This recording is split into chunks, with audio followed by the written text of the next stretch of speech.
శక్తిమంతులుగా అవుతాం.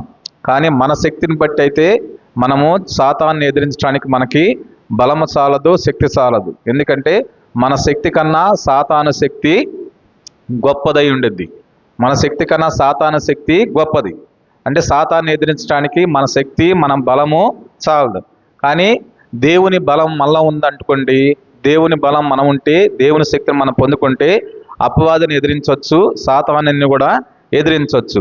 కానీ అలా ఎదిరించాలంటే నీవు నేను చేయవలసిన పని ఏంటంటే దేవుని శక్తిని పొందుకోవాలి, దేవుని యొక్క బలాన్ని పొందుకోవాలి. ఆ బలం ద్వారా మనము దేవుని శక్తితో సాతాన్ని ఎదిరిస్తాం, అపవాదాన్ని ఎదిరిస్తాం.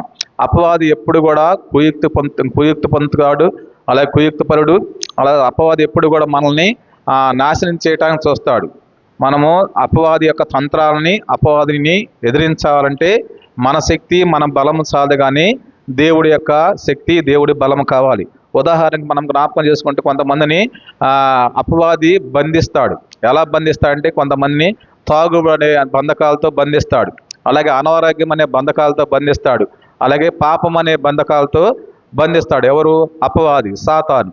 కొంతమందిని క్రికెట్ విషయంలో, క్రికెట్ ఆడుకునే వారికి అదొక బలహీనతను తెస్తాడు. ఎవరు? అపవాది.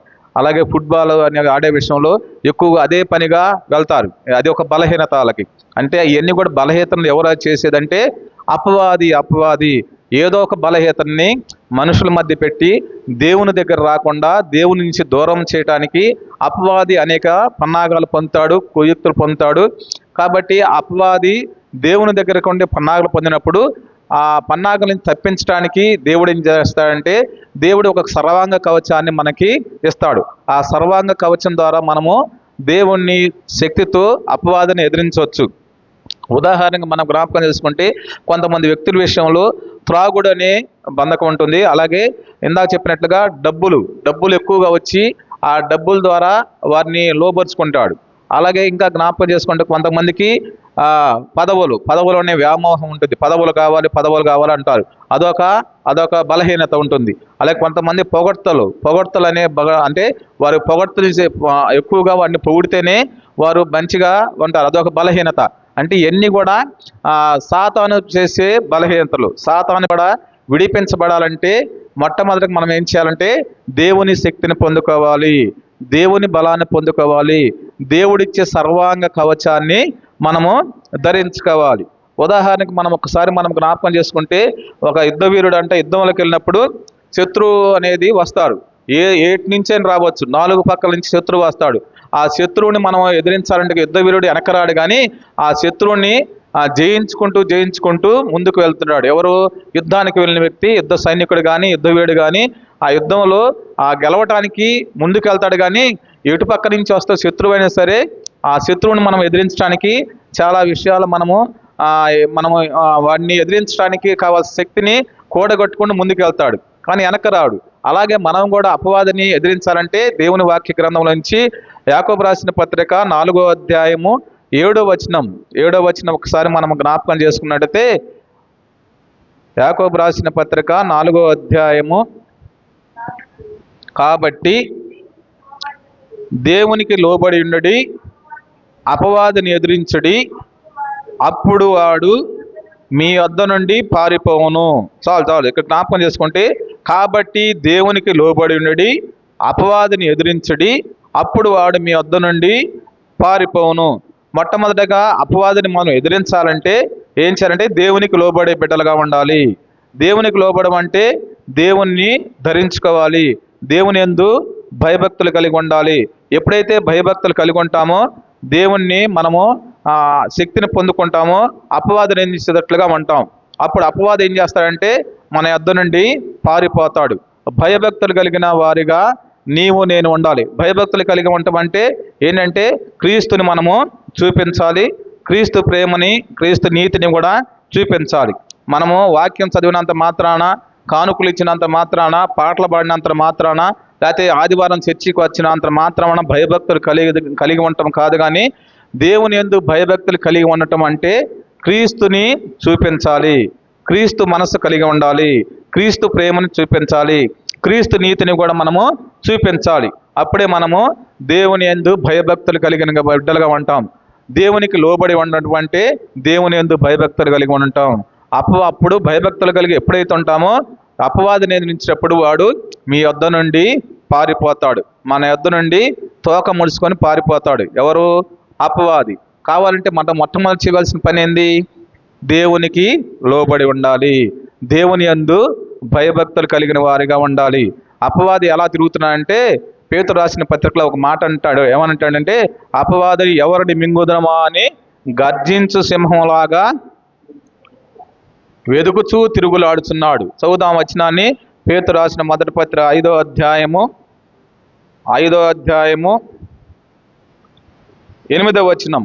నిబ్బరమైన బుద్ధి గలవారమై మెలకుగా ఉండుడి, మీ విరోధైన అపవాది గర్జించు సింహం వలె ఎవరిని మృంగుదమా అని వెదుకుచూ తిరుగులాడుచున్నాడు. కాబట్టి ఆ గర్జించు సింహంలాగా అపవాది తిరుగుతున్నాడు కనుక అపవాదిని ఎదిరించాలంటే ఇప్పుడు ఇందాక చెప్పినట్లుగా ఎఫెసీయులకు రాసిన పత్రికలో 6వ అధ్యాయంలో సర్వాంగ కవచాన్ని మనం ధరించుకోవాలి. మన శక్తి కాదు, మన బలము కాదు, వాటి ద్వారా మనము సాతాన్ని ఎదిరించలేము, లేకపోతేనేమో వాటిని మనము ఏమాత్రం కూడా జయించలేము. కాబట్టి దేవుని శక్తి, దేవుని యొక్క బలము కావాలి. దేవుని వాక్యం చెల్లిస్తుంది, మీలో ఉన్నవాడు లోకములో ఉన్నవాడి కంటే గొప్పవాడు, బలవంతుడు. అంటే దేవుడు మనలో ఉన్నప్పుడు, దేవుని శక్తి మనం ఉన్నప్పుడు యేసువంటి యొక్క అపవాది వచ్చినా కూడా వాడిని ఎదిరించడానికి శక్తిమంతులుగా అవుతాం. అందుకే మీ బలము కాదు, మా బలం కాదు, మన బలం కాదు, కానీ దేవుడిచ్చే సర్వాంగ కవచాన్ని మనం ధరించుకోవాలి. ఆ సర్వాంగ కవచం ఏంటో మనం ఒకసారి జ్ఞాపకం చేసుకుందాం. మొట్టమొదటిగా దేవుడిచ్చే సర్వాంగ కవచం కొన్ని వచనాలు ఉంటాయి, ఒక 6 కవచాలు ఉంటాయి. 6 కవచాలు కూడా సర్వాంగ కవచం. అంటే తల మొదలుకొని అరికాల వరకు దేవుడిచ్చే సర్వాంగ కవచాలు మనకి ఇస్తున్నాడు. ఆ సర్వాంగ కవచాలు ప్రతి వ్యక్తి కూడా ధరించుకోవాలి. ఎందుకు ధరించుకోవాలంటే దేవుని యొక్క శక్తిని బట్టి, ఆ కవచాలను బట్టి వాటిని ఎప్పుడైతే మనం ధరించుకుంటామో దేవుని యొక్క శక్తితో సాతాన్ని ఎదిరిస్తాం. ఆ సాతాన్ని ఎదిరించాలంటే సర్వాంగ కవచాన్ని తప్పనిసరిగా మనం కలిగి ఉండాలి. చూద్దాం బైబిల్ గ్రంథంలోంచి 6వ అధ్యాయంలోని 12వ వచనం. ఏలయనగా మనము పోరాడుంది శరీరులతో కాదు గాని ప్రధానులతోనూ అధికారులతోనూ ప్రస్తుత అంధకార సంబంధులకు లోకనాథులతోనూ ఆకాశ మండలమున్న దురాత్మల సమూహముతో పోరాడుచున్నాం. అందుచేత మీలో అపధ్యనమందు వారిని ఎదిరించుటకు సమస్తము నెరవేర్చిన వారై నిలవబడుటకు శక్తిమంతులగుటకు దేవుడిచ్చి సర్వాంగ కవచమును ధరించుకొనుడి. సర్వాంగ కవచాలను ధరించుకోవాలి. ఏమేంటి ఆ సర్వాంగ కవచాన్ని? మొట్టమొదటిగా ఏలైనగా మీ నడుమునకు సత్యమను దట్టి కట్టుకోవాలి. మొట్టమొదటిగా సత్యమనే దట్టి కట్టుకోవాలి. రెండవదిగా నీతి అను మైమరుపు తొడుక్కోవాలి. మూడవదిగా పాదములకు సమాధాన సువార్తమైన సిద్ధ మనసు జోడు తొడుక్కోవాలి. నాలుగవదిగా ఇవన్నీ కాక విశ్వాసమన డాలు పట్టుకోవాలి. దానితో మీరు దుష్ట అగ్నిబాణాలను ధరిస్తారు, శక్తిమంతులు అవుతారు. అలాగే మరియు రక్షణ శిరస్త్రాన్ని ధరించాలి. దేవుని వాక్యమును ఆత్మకడ్డమును ధరించుకోవాలి. ఈ యొక్క 6 కవచాలని ధరించుకోవాలి. ఎవరిని ఎదిరించాలంటే? సాతాన్ని ఎదిరించాలంటే, అపవాదిని ఎదిరించాలంటే, దురాత్మ సమూహాన్ని ఎదిరించాలంటే మానవుడికి దేవుడిచ్చిన 6 సర్వాంగ కవచాలు. అంటే తల మొదలుకొని అరికాల వరకు దేవుడు కవచాలు ధరింపజేస్తాడు. ఆ కవచం మొట్టమొదటిగా సత్యం అనే దట్టి. సత్యమనే దట్టిని ఎక్కడ కట్టుకుంటారంటే నడుము దగ్గర సత్యమనే దట్టిని కట్టుకుంటారు. ఆ సత్యమనే దట్టి నడుము దగ్గర కట్టుకున్నప్పుడు ఆ సత్యం యొక్క దట్టి అనేది అంటే శిరస్రావం ఎక్కడ కట్టుకుంటారు? తల మీద పెట్టుకుంటారు. నీతి అనే మైపరుపు ఎక్కడ కట్టుకుంటారు? ఈ యొక్క ఛాతి పైన ఉంటారు. అలాగే పాదములకు సువార్త సిద్ధ మనసు పాదములకు ఉంటుంది. విశ్వాసం అనే డాలుని ఎక్కడ పెట్టుకుంటారు? ఆత్మ ఖడ్గాన్ని కుడి చేతితో పట్టుకొని ఆత్మ అనే ఖడ్గాన్ని మనం పట్టుకుంటాం. అలాగే విశ్వాసం అనే డాలు ఉంటుంది కదా, ఆ డాలుతో మనం ఏదైతే బాణాలు వేస్తారో ఆ బాణాల నుంచి మనం ఎదిరించడానికి ఒక ఆత్మ అనే డాలుని అంటే విశ్వాసం అనే డాలును కూడా మనము పట్టుకుంటాం. కాబట్టి ఈ 6 విషయాల్ని మనము జ్ఞాపకం చేసుకుంటూ మనం ముందుకెళ్ళినట్టయితే సమయాన్ని బట్టి 1-2 విషయాలు మనం జ్ఞాపకం చేసుకుందాం. మొట్టమొదటిగా సత్యం అనే దట్టి. సత్యం అంటే ఇది శరీర సంబంధంగా మనము దట్టి అంటే బెల్ట్ని ఉపయోగిస్తాం. ఆ బెల్ట్ని దేనికి ఉపయోగిస్తాం? మొట్టమొదటిగా నడుము వంగిపోకుండా ఉండటానికి ధరిస్తాం. అలాగే మనం వేసుకున్న వస్త్రాలు జారిపోకుండా ఉండటానికి ధరిస్తారు. అలాగే మనం ఏదైనా పెట్టుకోవాలంటే ఒక కత్తి కానీ యుద్ధ సైనికుడు వెళ్ళినప్పుడు ఒక బెల్ట్ని ఒక 6 అంగుళాలతో ఒక తోలు బెల్ట్ పెట్టుకొని దానిలో ఆ కత్తి పెట్టుకోవటానికి ఆ బెల్టులని ధరిస్తారు. అంటే శరీర సంబంధంగా బెల్టు, దట్టి అంటే బెల్టు. ఆ బెల్టుని దేనికి ధరిస్తారంటే బరువు ఎత్తాలనుకోండి, మొట్టమొదటిగా బరువు ఎత్తాలనుకోండి, పెద్ద బరువు ఎత్తాలనుకోండి, ఆ యొక్క నడుముకి ఏదైతే ఆ దట్టిని బెల్టుని ధరిస్తామో ఆ నడుము ధరించినప్పుడు ఆ బలంగా దాన్ని ఎత్తటానికి ఉపయోగిస్తారంట. ఏది? ఆ బెల్ట్ని మనము ఎప్పుడైతే నడుము కట్టుకుంటామో ఆ ఒక బిగుసుగా ఉంటుంది, ఆ బిగుతనం వస్తుంది కనుక ఆ బిగుతనం ద్వారా మన నడుము వంగిపోకుండా ఉంటుంది కనుక ఆ బెల్ట్ యొక్క సహాయంతో మనం ఎంత బరువైనా సరే మనము ఎత్తటానికి ప్రయత్నం చేస్తారు. అలాగే ఇంకా జ్ఞాపకం చేసుకుంటే ఇంకా ఆ బెల్ట్ని ఎందుకు ధరిస్తారంటే కొంతమంది స్త్రీలు ప్రసవించినప్పుడు ఆ నడుముకి ఏం చేస్తారు? నడికట్టులా కట్టుకుంటారు. అంటే గట్టిగా నడుము బిగవటానికి అది కట్టుకుంటారు. అలాగే మనం ఏదైనా సరే ఇంకా పని చేస్తున్నప్పుడు ఆ బెల్ట్ అనేది ఉన్నప్పుడు చాలా గట్టిగా స్ట్రాంగ్గా అనేది నడుము ఉండేది.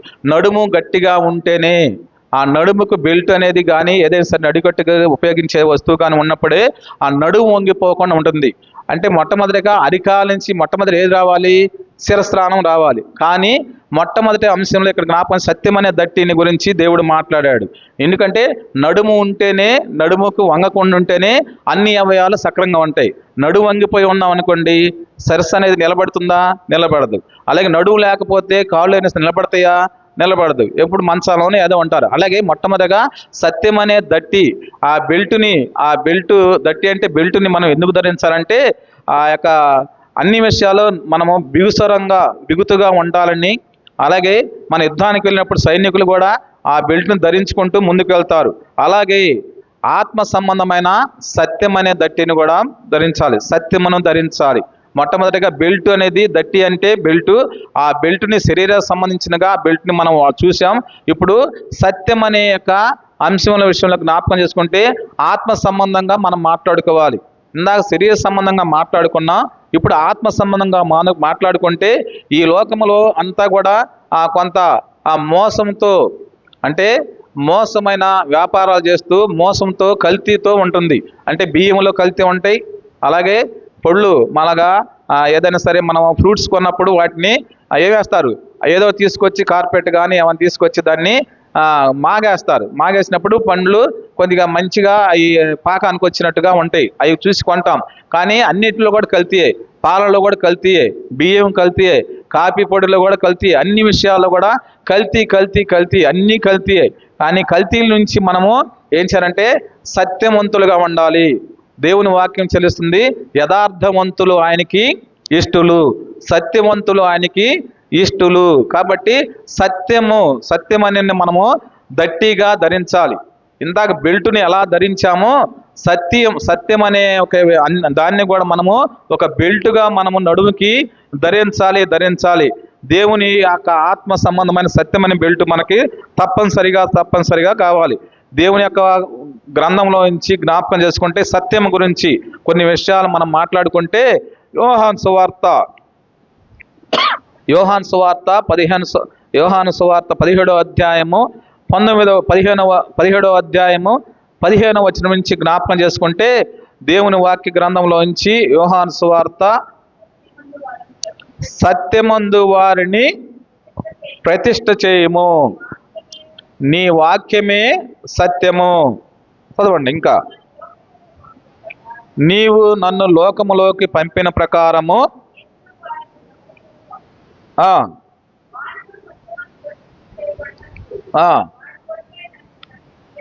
వారి కొరకై నన్ను ప్రతిష్ఠ చేసుకొనుచున్నాను. కాబట్టి మరియు నీవు నన్ను పంపితమని లోకము నమ్మునట్లుగా తండ్రి నాయందు నీవును నీ యందు నేనును ఉన్నాడున వారును మన యందును ఏకమై ఉండవాలని వారి కొరకు మాత్రము నేను ప్రార్థించుటలేదు. వారు వాక్యం వలన నా యందు విశ్వాసం ఉంచు వారు అందరూ ఏకమై ఉండవాలని వారి కొరకు ప్రార్థించున్నాను. కాబట్టి దేవుని వాక్యమే సత్యము. ఇక్కడ జ్ఞాపకం చేసుకుంటే దేవుని వాక్యమే సత్యము. ఆ సత్యం అనే విషయాన్ని మనము అన్ని విషయాలు సత్యమందు వారిని ప్రతిష్ట చేయుదును. సత్యమందు వారిని ప్రతిష్ట చేయబడినట్టుగా వారికై నన్ను ప్రతిష్ట చేసుకొనుచున్నాను. దేవుని యొక్క ప్రతిష్ట విషయంలో, దేవుని యొక్క సత్యం విషయంలో ఎక్కడ కూడా మనము దాటిపోకూడదు. సత్యమునే పలకాలి. అందుకే దేవుని వాక్యం చదువుతుంది, నేనే మార్గమును, నేనే సత్యమును, నేనే జీవమును. ఆ సత్యవంతుడైన యేసుక్రీస్తు ప్రభువారు ఆ సత్యాన్ని కొనసాగించడానికి, ఆ సత్యం గురించి మనము మాట్లాడాలి. సత్యం గురించి మాట్లాడాలి. సత్యమే ఎల్లప్పుడూ మన సత్యమే పలకాలి. పోలీసు వారు కానీ ఏదైనా కోర్టులు కానీ ఏం చేస్తారు, నువ్వు ఎప్పుడు కూడా సత్యమే పలుకుతారు అని ఏదైనా గ్రంథం తీసుకొచ్చి వారి దగ్గర పెట్టి ప్రమాణం చేపిస్తారు. అలాగే మనం కూడా దేవుని వాక్య విషయంలో కానీ వాక్య సారాంశమే సత్యము. దేవుని వాక్య సారాంశమే సత్యము. వాక్యం విన్నంత మాత్రమున ఏది ఉండదు, కానీ వాక్యములో ఉన్న సారాంశము అంటే వాక్యములో ఉన్న ఏదైతే గూఢమైన అర్థం ఉంటుందో దాన్ని గ్రహించాలి. వాక్యము వింటాం, అందరూ వింటారు, కానీ వాక్యం సారాంశాన్ని గ్రహించేది కొంతమంది మాత్రమే ఉంటారు. వాక్య సారాంశాన్ని మనం గ్రహించాలి. అంటే మనం ఏది చెప్పినా, మనం చెప్పిన వాక్యము అలా ఉందా లేదా, ఎందుకు ఈ వాక్యం చెప్పారని ఆ వాక్యములో ఉన్న లోతైన మర్మాలు కానీ లోతైన దాని వాక్య సారాంశం కానీ మనం గ్రహించాలి. వాక్యం మాత్రమే కాదు, కానీ వాక్యములో ఉన్న సారాంశం గ్రహించటమే సత్యము. 119వ దావీదు కీర్తనలో 160వ వచనం ఉంటుంది, చదవండి. 119వ దావీదు కీర్తన 160వ వచనం. నీ వాక్య సారాంశము సత్యము. అంటే దేవుని వాక్య సారాంశమే సత్యము. 119వ దావీదు కీర్తన 160వ వచనము. నీ వాక్య సారాంశమే సత్యము, నీవు నియమించిన న్యాయ విధులన్నీ నిత్యము నిలుచును. కాబట్టి దేవుని వాక్య సారాంశాన్ని గ్రహించే బిడ్డలుగా ఉండాలి. నేను కూడా దేవుని వాక్య సారాంశాన్ని గ్రహించాలి. ఆ వాక్య సారాంశాన్ని గ్రహించకుండా ఎన్నిసార్లు మనం ఏది చేసినా కూడా వాక్యం విని వదిలిపెట్టేవారిగా కాకుండా వాక్యం విని వాక్యంలో ఉన్న సత్యాన్ని మనము గ్రహించుకోవాలి. అందుకే బైబిల్ గ్రంథంలో ఇంకా జ్ఞాపకం చేసుకుంటే యెషయా గ్రంథము 11వ అధ్యాయము సత్యం అంటే ఏందో అక్కడ కూడా యెషయా గ్రంథము 11వ అధ్యాయము 5వ వచనంలో జ్ఞాపకం చేసుకోవచ్చు. యెషయా గ్రంథము 11వ అధ్యాయము చదవండి అమ్మా. అతని నడుమునకు నీతియు అతని తొంట్లకు సత్యమని నడికట్టుగా ఉండును. అంటే నడుముకు ఏముండాలంటే ఆ తుంట్లకి నడికట్టుగా, అతని నడుముకు నీతియు అతని తుంట్లకు సత్యమును నడికట్టుగా ధరింపజేసుకోవాలి. కాబట్టి 8వ అధ్యాయం యోహాను సువార్త 8వ అధ్యాయం 32వ వచనం కూడా సత్యం మిమ్మల్ని స్వతంత్రులుగా చేయును, సత్యం మిమ్మల్ని స్వతంత్రులుగా చేయును. కాబట్టి ఆ సత్యాన్ని గురించి ఎప్పుడు కూడా మనం ఏం చేయాలంటే మాట్లాడే బిడ్డలుగా ఉండాలి. ఆ సత్యం గురించి మనము ఎక్కువగా వాక్య సారాంశంలోకి కలిగిన బిడ్డలుగా ఉన్నప్పుడు ఆ సత్యం అని మనం ఎక్కువగా ధరించుకునే బిడ్డలుగా ఉంటాం. అందుకే పేతురు రాసిన మొదటి పత్రిక 1వ అధ్యాయము 13వ వచనం కూడా నీ మనస్సు అనే నడుముకు సత్యం అనే దట్టిని కట్టుకోవాలి. పేతురు రాసిన మొదటి పత్రిక 1వ అధ్యాయము 13వ వచనం. కాబట్టి మీ మనసు అను నడుము కట్టుకొని నిబ్బరమైన బుద్ధి గలవారై యేసుక్రీస్తు ప్రత్యక్షమైనప్పుడు మీకు తేబడి కృప విషయమై సంపూర్ణ నిరీక్షణ కలిగి ఇండుడి.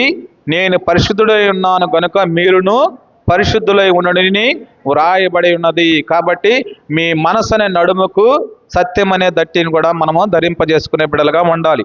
కాబట్టి ఈ యొక్క మధ్యాహ్న కాల సమయంలో నేను కూడా సత్యముని ప్రకటించాలి. ఆ సత్యవంతుడు యేసుక్రీస్తు ప్రభువారిని ధరించుకోవాలి. సత్యవంతుడైన యేసుక్రీస్తు ప్రభువారిని మనము ఎక్కువగా ప్రకటించాలి.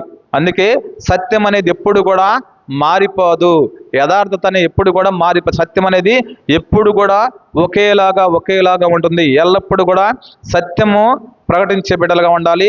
ఆ సత్యవంతుడి యేసుక్రీస్తు ప్రభువును ధరించుకోవాలి. ఆ సత్యవంతుని గురించి ప్రకటించాలి. సత్యాన్ని ధరించుకోవాలి, సత్యవంతుడైన యేసుక్రీస్తు ప్రభువారిని ప్రకటించాలి. అది సత్యము. కాబట్టి సత్యం అనే దట్టిని మొట్టమొదటగా ధరించుకోవాలి. సర్వాంగ కవచంలో మొట్టమొదటిది సత్యం అనే దట్టి. దట్టి అంటే ఏంటి?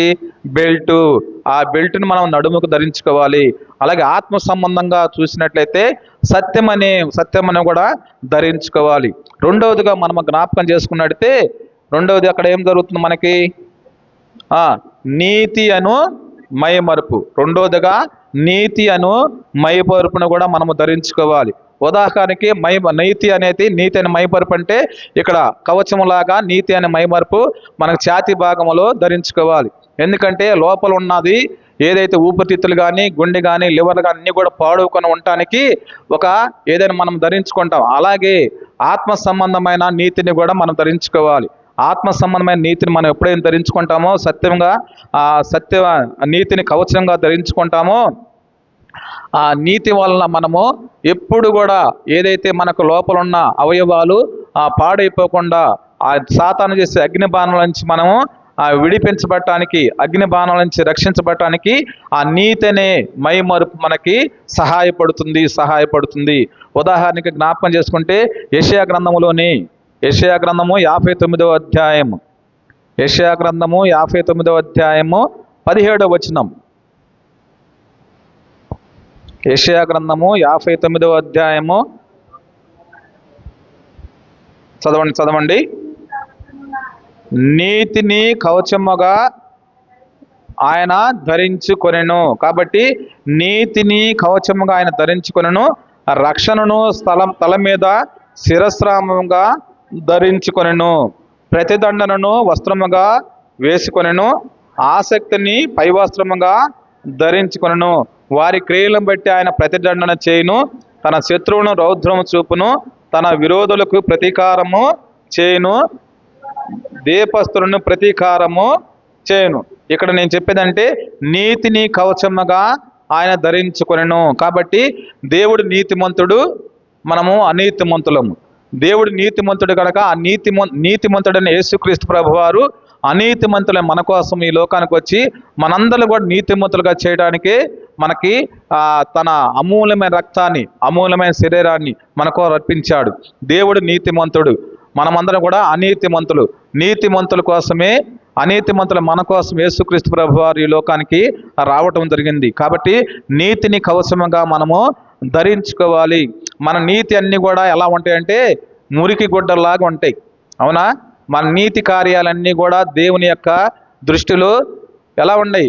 మురికి గుడ్డలాగా ఉంటాయి. ఏమిటి? మనం పైకి ఏం చేస్తుంటాం? అన్నీ కూడా దాన ధర్మాలు చేస్తుంటాం, అలాగే వస్త్రాలు పంచుతుంటాం, లేకపోతే ఇంకా ఏమన్నా బహుమానాలు ఇస్తుంటాం, లేకపోతే అన్నదానాలు చేస్తుంటాం, ఇంకా అనేక విషయాలు చేస్తాం. చేసినా కూడా వీటన్నీ చేసి దేవుని నీతిని సంపాదించుకోకపోతే, దేవుని వాక్య ప్రకారం మనం బ్రతకపోతే, దేవుని నీతి మనలో లేకపోతే, ధర్మశాస్త్రం వినువారు ఆయన దృష్టికి నీతిమంతులు కాదు, కానీ ఆయన ఆజ్ఞల చొప్పున నడుచువారే నీతిమంతులు. ధర్మశాస్త్రం వింటాం, వాక్యం వింటాం, వాక్యం విన్నంత మాత్రం మనం నీతిమంతులు కాదు, కానీ దేవుని వాక్యం విన్నదాని ప్రకారము నడుచుకోవాలి. అందుకే దేవుని వాక్య గ్రంథంలో మన నీతి క్రియలన్నీ కూడా మురికి గుడ్డలాగా ఉంటాయి. యెషయా గ్రంథంలోనే ఒకసారి జ్ఞాపకం చేసుకున్నట్లయితే 64వ అధ్యాయం 64వ అధ్యాయము 6వ వచనం. మేమందరము అపవిత్రుల వారమైతిమి, మా నీతి క్రియలన్నీ మురికి గుడ్డల వలె ఆయను, మేమందరము కూడా ఆకువలే వాడిపోతుంది. కాబట్టి మా నీతి క్రియలు, మన నీతి క్రియలు, నీ నీతి క్రియలు, మన నీతి, అన్ని నీతిలు కూడా దేవుడు ఎలాంటివన్నీ అంటే మురికి గుడ్డల్లాగా కనిపిస్తున్నాయి. అవి దేనికి పనికిరావు. దేవుని వాక్య గ్రంథంలోంచి నీతిమంతుడు లేడు, ఒక్కడును లేడు అంటాడు. నీతిమంతుడు లేడును, ఒక్కడు లేను, అందరూ త్రోవ తప్పి పనికి మాలిన వారైరి అంటాడు. అంటే మనం అందరం కూడా అనీతిమంతులుగా ఉన్నాం, నీతిమంతులుగా లేవు. కానీ నీతిమంతులుగా చేయటానికి యేసుక్రీస్తు ప్రభువారు ఈ లోకానికి వచ్చాడు. ఆ నీతిని మనం ధరించుకోవాలి. వాక్య గ్రంథంలోంచి మనం జ్ఞాపకం చేసుకుంటే ఎలా నీతిమంతులు అవుతాం? ఒకసారి మనము జ్ఞాపకం చేసుకుంటే మనకి నీతిమంతుడైన యేసుక్రీస్తు ప్రభువారు మనకు ఒక ఉత్తరవాదిగా ఉన్నాడు. యోహాన్ రాసిన మొదటి పత్రిక 2వ అధ్యాయము, యోహాన్ రాసిన మొదటి పత్రిక 2వ అధ్యాయము మొదటి వచనం నుంచి చదువుదాం. నా చిన్నపిల్లలారా, మీరు పాపము చేయకుండానట్లు ఈ సంగతులను మీకు వ్రాయుచున్నాను. ఎవడైనను పాపము చేసిన ఎడల నీతిమంతుడైన యేసుక్రీస్తు అను ఉత్తరవాది తండ్రి యొద్ద ఉన్నాడు. ఆయనే మన పాపములకు శాంతికరమై ఉన్నాడు. జ్ఞాపకం చేసుకోవాలి. ఇక్కడ నీతిమంతుడు యేసుక్రీస్తు అను ఉత్తరవాది. ఉత్తరవాది అంటే పుట్టినోట్లో మూడోది ఆదరణకర్త ఉత్తరవాది. మన తరపున ఏదైనా లాయర్గా ఉన్న మనము కోర్టులో ఏదైనా తగాద వచ్చినప్పుడు మన తరపున వాదించుకోవటానికి ఒక లాయర్ని పెట్టుకుంటాం. అలాగే యేసుక్రీస్తు ప్రభు వారు కూడా మన కొరకు ఎవరునంట, యేసుక్రీస్తు అనే ఉత్తరవాది, ఒక ఆదరణకర్త మనకు ఉన్నాడు. కాబట్టి ఆయన నీతిమంతుడు, మన అనీతిమంతుడు కనుక అనీతిమంతుల మన కోసం యేసుక్రీస్తు ప్రభు నీతిమంతుడైన యేసుక్రీస్తు ప్రభు వారు మన కోసం ఉత్తరవాదిగా మనకున్నాడు. ఆయనే మన పాపములకు శాంతికరమై ఉన్నాడు. మన పాపములకు ప్రాయశ్చిత్తమై ఉన్నాడు. శాంతికరం అంటే ప్రాయశ్చిత్తమై ఉన్నాడు. కాబట్టి నీవు నేను కూడా నీతిమంతులుగా తీర్చబడాలి. చూద్దాం బైబిల్ గ్రంథం నుంచి ఇంకా జ్ఞాపకం చేసుకున్నట్లయితే రోమీలు రాసిన పత్రిక 4వ అధ్యాయము 25వ వచనం. రోమీలు రాసిన పత్రిక 4వ అధ్యాయము 25వ వచనములో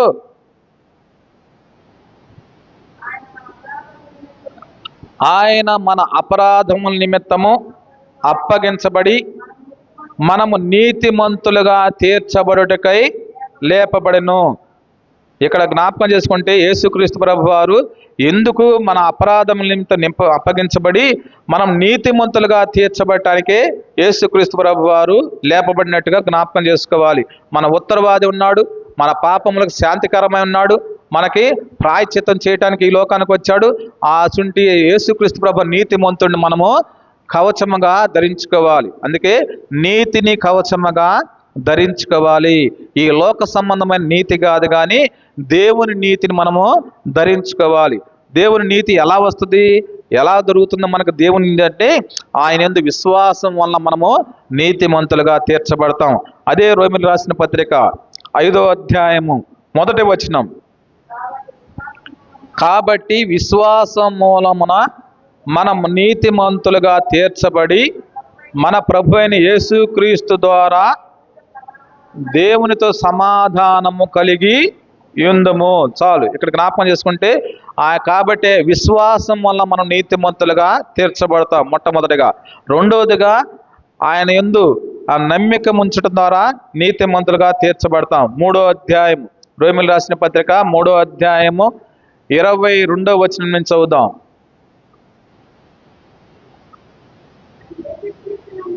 యేసుక్రీస్తునందలి విశ్వాసం మూలమునదై నమ్ముని వారందరికీ కలుగు దేవుని నీతి అయి ఉన్నది.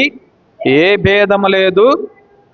అందరూ పాపం చేసి దేవుడు అనుగ్రహించు మహిమను పొందలేకపోతున్నారు. కాబట్టి నమ్మువారు ఆయన కృపచేతనే యేసుక్రీస్తునందలి విమోచనము ద్వారా ఉచితముగా నీతిమంతులుగా తీర్చబడుతున్నారు.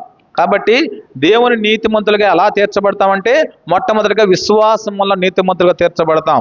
రెండవదిగా ఆయన యందు యేసుక్రీస్తునందు విమోచనము ద్వారా ఉచితంగా నీతిమంతులుగా ఆయన యందు నమ్మిక ఉంచడం ద్వారా ఆయన కృపచేతనే నీతిమంతులుగా తీర్చబడుతున్నా. మూడవదిగా ఎలా నీతిమంతులుగా తీర్చబడతాం అంటే మన పాపం మనం ఒప్పుకొని ఆయన రక్తంలో కడగబడడం ద్వారా నీతిమంతులుగా తీర్చబడతాం. యోహాను రాసిన మొదటి పత్రిక మొదటి అధ్యాయము 7వ వచనం నుంచి చదివినట్లయితే, అయితే ఆయన వెలుగులో ఉన్న ప్రకారము మనమును వెలుగులో నడిచిన ఎడల గలవారమై ఉందము. అప్పుడు ఆయన కుమారుడిని యేసు రక్తము ప్రతి పాపముల నుండి మనల్ని పవిత్రులుగా చేయును.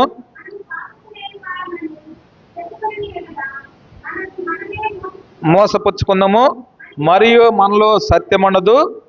మన పాపములను మనం ఒప్పుకొని ఎడల ఆయన నమ్మదగిన వాడును నీతిమంతుడు గనక ఆయన మన పాపములను క్షమించి సమస్త దుర్నీతి నుండి మనల్ని పవిత్రులుగా చేయను.